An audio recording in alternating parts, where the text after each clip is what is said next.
سلام بچه ها، من اسمم یوشار. این تبلت خیلی جنسش خوبه.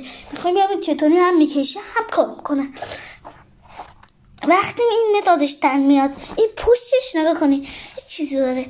اینشو میکنی، اینشو اینطوری میکنی و این ورش میکنی. این مدادشو ور میداری و هر چی دلتون میخواد بسر بکشی. مثلا مثل با این با بعدم مثلا خواستی قفل شه، بعد چند ثانیه میرین این ورش رو میبینین. ببین نگاه کن، یکی زده قفل.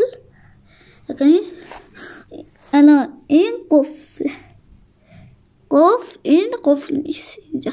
الان شما زیاد دیده نمیشه. حالا تو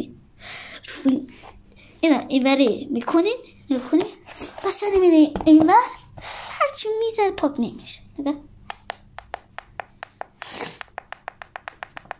خب چرا؟ چون قفلش کردم. باز میخوایی قفلش رو باز میکنین، میرین این ور،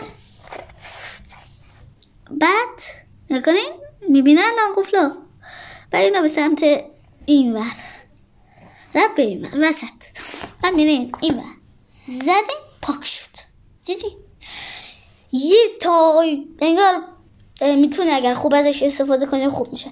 این مدادش هم خیلی خوبه. نگاه کنید، میخوام الان بهتون نشون بدم چطوری هم میکشه. توی تبلت یکم آهنرباه، تو مداد یکم آهنرباه. وقتی صوتی میشه با چی میشه میکشه. نگاه کنید میکشه. اینا بدون باتری هست. باتری اصلا نمیخواد. بدون باتریش بسوزه نداره. باتری هیچی نداره. توش هم برقی نیست. همینه. بعد تا یه ویدیو بعد صبر کنین تا میبینیم چیه. با این دیگه معرفی شدین.